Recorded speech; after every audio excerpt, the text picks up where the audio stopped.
እንኳን ወደ ዝንቅ ዩቲዩብ ቻናል በሰላም መጣችሁ። እዚህ ቻናል ላይ ህይወታችሁን የሚቀይሩ አነቃቂ ታሪኮችን፣ ወቅታዊና እውነተኛ መረጃዎችን እንዲሁም ዕውቀታችሁን የሚያሰፉ የተለያዩ ዝግጅቶችን ይዘንላችሁ እንቀርባለን። ዛሬም እንደተለመደው ልዩና አስተማሪ የሆነ ርዕስ ይዘንላችሁ መተናል።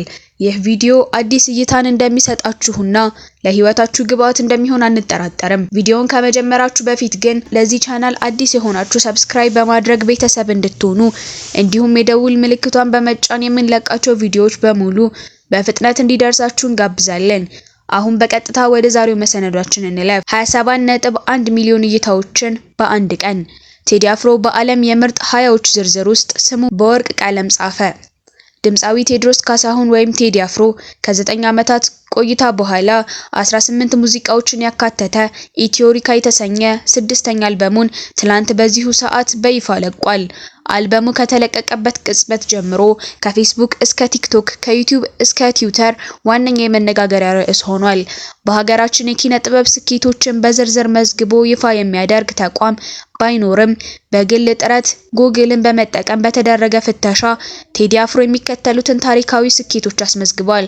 የአፍሪካ አዲስ ሪከርድ። ቴዲ አፍሮ በአንድ የአፍሪካዊ ድምፃዊ ታሪክ ውስጥ በ24 ሰዓታት ውስጥ ከፍተኛ ተመልካች በማግኘት ቀደም ሲል የነበረውን የ22 ሚሊዮን እይታ ሪከርድ በመስበር በድምሩ 27.1 ሚሊዮን እይታዎችን በማግኘት የመጀመሪያው አፍሪካዊ ሆኗል። የሰብስክራይበሩ እድገት።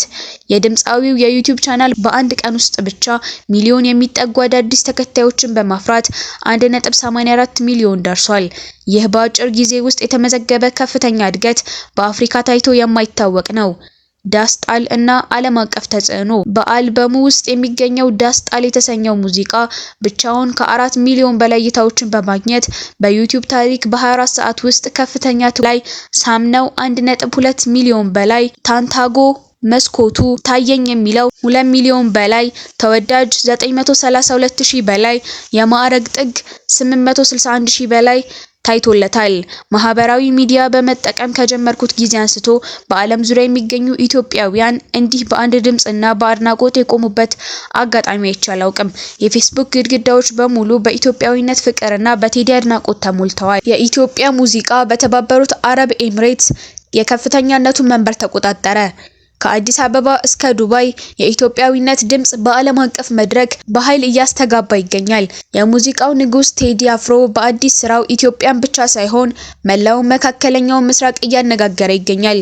እንደ ዩቲዩብ ይፋዊ መረጃ የቴዲ አፍሮ አዳዲስ ስራዎች በተባበሩት አረብ ኤሚሬት በዩቲዩብ መድረክ ላይ በመጀመሪያ ደረጃ ላይ በመቀመጥ ታሪክ ሰርተዋል።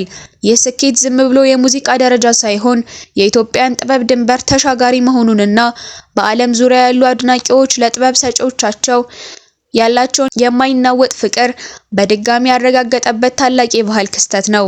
በተባበሩት አረብ ኤሚሬት አንድ ተፈላጊ ሙዚቃ መሆኑ፣ ከሁለት በላይ ዘፈኖቹ በከፍተኛ ደረጃ ሰንጠረዥ ውስጥ መካተታቸው፣ ዓለም አቀፍ የሆኑ የሙዚቃ ስራዎች በእይታ ብልጫ መምራቱ፣ ቴዲ አፍሮ በአረብ ሀገራት ገበታ ላይ እንዲህ በልዩነት የበላይነት መያዙ ለኢትዮጵያ ሙዚቃ ኢንዱስትሪ አዲስ ምዕራፍ የከፈተ ድል ነው።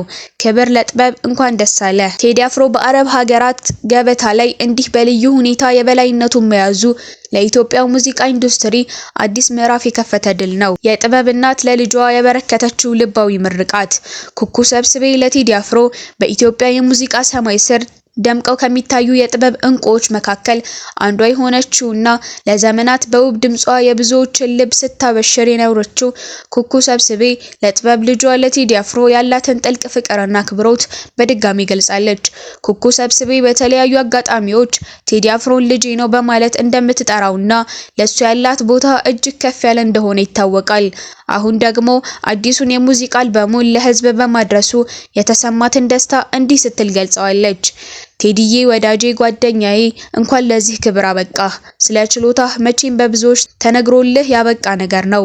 ከብዙ ልፋት በኋላ አልበምህን ለህዝብ በማድረስህ ልባዊ ደስታዬን ልገልጽልህ እወዳለሁ። የህዝብ ልጅ ነህና ሁሌም ፈጣሪ ካንተ ጋር ይሁን።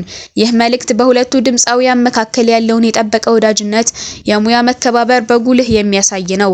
ኩኩ ሰብስቤ ለቴዲ ያላት እናታዊ ፍቅርና አድናቆት በገለጠችባቸው ጊዜያት ሁሉ የጥበብ ሰዎች ያላቸውን አንድነትና አብሮነት ለብዙዎች አርአያ ሆኗል። ቴዲ አፍሮ ከብዙ ጥበቃ በኋላ ይዞት የመጣው አዲሱ ስራው እንዲህ ባሉ ትላልቅ የጥበብ ስራዎች ዘንድ ከፍተኛ አቀባበልና ምርቃት መታጀቡ ለአድናቂዎችም ትልቅ ደስታን ፈጥሯል። የኢትዮጵያ የሙዚቃ ታሪክ እንዲህ ባሉ የፍቅርና የመደጋገፍ ታሪኮች ሲዋብ መቆየቱም አጋጣሚ ደግሞ አረጋግጦታል። ለዛሬ ያዘጋጀንላችሁ መረጃ ይህንን ይመስል ነበር። እስከ ፍጻሜው አብራችሁን ስለቆያችሁ ከልብ እናመሰግናለን። በዛሬው ቪዲዮ ላይ ያላችሁን ማንኛውንም አስተያየት ወይም ጥያቄ ከታች ባለው የኮሜንት መስጫ ሳጥን ላይ ብታጋሩን በደስታ እንቀበላለን። ቪዲዮ ጠቃሚ ሆኖ ካገኛችሁት ላይክ ማድረጋችሁን አትርሱ። እንዲሁም ለወዳጅ ዘመዶቻችሁ እንዲደርስ ሼር አድርጉት። የእናንተ ድጋፍ ለኛ ትልቅ ብርታት ነው። በሚቀጥለው ቪዲዮ በሌላ ድንቅ ርዕስ እስከምንገናኝ ድረስ ሰላምና ጤና ለእናንተ እየተመኘን በዚህ እንሰናበታለን። ዝንቅ ሁሌም ለእናንተ አዲስና ጠቃሚ መረጃ